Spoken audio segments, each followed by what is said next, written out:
The first thing that shattered the quiet of the small-town dental clinic in Oregon was the sound of the storm outside, but the second, far more unforgettable, was the look in Claire Donovan's eyes when she stepped through the glass door. She looked like someone who had been running from something invisible yet heavy, carrying a weight she couldn't set down. And the moment she hesitated in the doorway, brushing raindrops from her dark hair, Dr. Hannah Brooks realized instantly that this wouldn't be just another routine appointment. There was something fragile and almost shimmering about Claire's presence, something that made the air in the room tighten with meaning.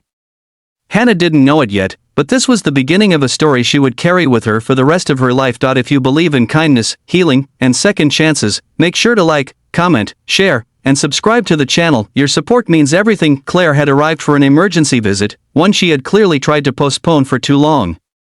She gripped the form at the reception desk with trembling fingers, her chest rising and falling too fast, as if she were preparing for something far worse than dental work. Hannah watched her from down the hall, noticing the way Claire kept her eyes low, as though trying to make herself as small as possible. There was a gentleness to her, almost delicate, but beneath the gentleness was a silent storm wearing human skin. When Claire was finally guided into the treatment room, the air shifted.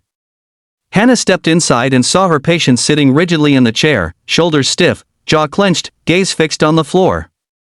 She seemed terrified, not of pain, but of being seen. And as Hannah approached, she sensed a deeper story behind the quiet woman in the seat. Hannah was not someone easily rattled. At 35, she had seen enough of people's fears, both the ordinary and the hidden, to understand that everyone carried something behind their polite smiles. Still, something about Claire pulled at her more strongly than she expected. Her light gray sweater was damp from the rain, her jeans worn, her hair falling loosely over her shoulders. But it was her expression, a mixture of exhaustion and silent resilience, that drew Hannah in. She spoke softly, explaining every step of the procedure beforehand, not wanting to startle her. Claire nodded each time but avoided eye contact, responding with small gestures rather than words. When Hannah gently tilted her chin upward to examine her teeth, Claire froze for a moment, as though the sudden closeness scrambled her thoughts. Her breath hitched slightly, and for the briefest second, their eyes met, and in that second, something flickered: surprise, vulnerability, and something neither of them could name yet. As the appointment progressed, Hannah found herself slowing down, explaining her work with unusual tenderness, even offering quiet reassurances she never typically verbalized. Claire, though tense at first, gradually began to breathe easier. Her rigid posture eased. And every so often, when Hannah looked away, Claire allowed herself to glance at the doctor with a softness that she quickly hid whenever their eyes nearly met. By the time the procedure ended, the rain had slowed outside, but inside, something new had begun forming. Quiet, unspoken, but unmistakably real. Weeks passed, and Claire returned for follow-up appointments. Each visit carried the same delicate electricity. She spoke more now, about her work at a local bookstore, about the small apartment she'd recently moved into, about her struggles with anxiety after leaving an unhealthy long-term relationship that had drained her spirit. She never went into detail, but Hannah never pushed. She simply listened, offering kindness in places where Claire seemed to have forgotten kindness could exist, and slowly, a bond formed, first fragile, then steady. Hannah found herself looking forward to Claire's appointments more than she cared to admit. The sound of her laugh, soft and surprising, lingered in the room long after she left. Claire, meanwhile, began to look more alive each time she returned. Her eyes brightened. Her shoulders loosened. She no longer drifted through life like someone afraid of being seen. Instead, she sat taller, smiled more, and let herself be present. But the truth was, Claire wasn't just healing from a dental issue. She was healing from years of feeling unseen. One evening, near closing time, Claire arrived unexpectedly. She wasn't there for an appointment, she simply stood at the doorway again, holding a paper cup of coffee with both hands, her expression mixed with hesitation and hope.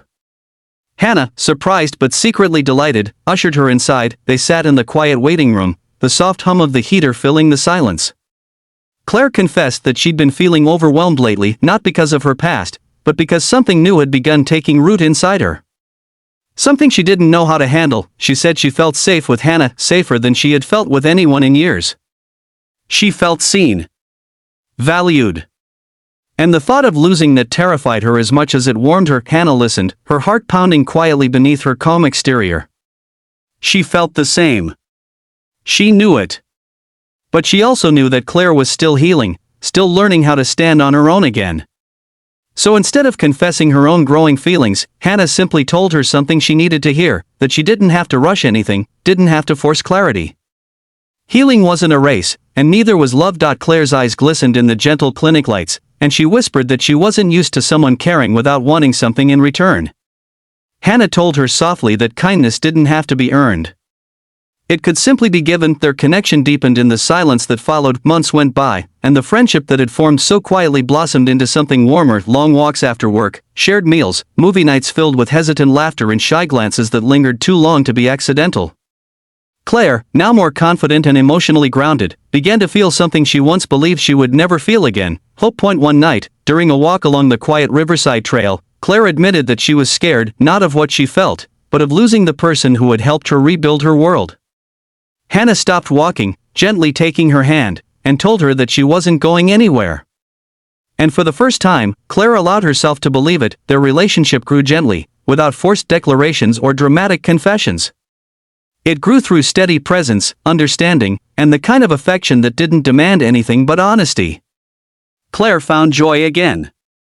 Hannah found a love she had quietly longed for without even realizing, but life, even in its tenderness, tests the heart. One morning, Claire arrived at the clinic pale and shaken. She confessed that her ex had tried contacting her repeatedly, stirring old fears and memories she thought she'd shut away forever. The messages weren't threatening, but they carried enough emotional weight to send her spiraling into doubts she thought she had overcome. She wondered if she was truly ready for the new life she was building. She wondered if she deserved it. Hannah didn't let her fall back into that old darkness. She held Claire's trembling hands, reminded her how far she had come, and told her that healing didn't mean forgetting the past, it meant choosing not to let it control the future. She told her she was strong. She was worthy. And she was loved deeply, sincerely, gently. That was the first time Hannah said the word loved, and it settled between them like a warm light. Claire didn't reply with words. Instead, she rested her forehead against Hannah's shoulder, letting the weight of her fears dissolve into the soft, steady presence she trusted more than anything. From that day on, Claire stopped looking over her shoulder. She began looking forward toward a life she was building, toward a love that grew with her, not despite her. Hannah stood beside her through every step, not as her doctor, not as her savior, but as her partner, her anchor, her heart. Their story wasn't dramatic in the traditional sense, but it was beautiful, a quiet, steady story of healing, trust, and love that arrived gently in a stormy world. And all of it began the moment a frightened woman sat in a dentist's chair and fell for the person who helped her feel whole again. Not if this story touched your heart, please like, comment, share, and subscribe. You have no idea how much your support helps keep these stories alive. Before the ending, leave a comment. Love can heal anything. In the end, Claire and Hannah didn't just fall in love, they grew into it, shaping a future built on patience, kindness, and the courage to begin again. And in their quiet home in Oregon, surrounded by the gentle routines they built together, Claire often thought about how strange and wonderful life was, that the place she feared most became the place where her heart finally felt safe.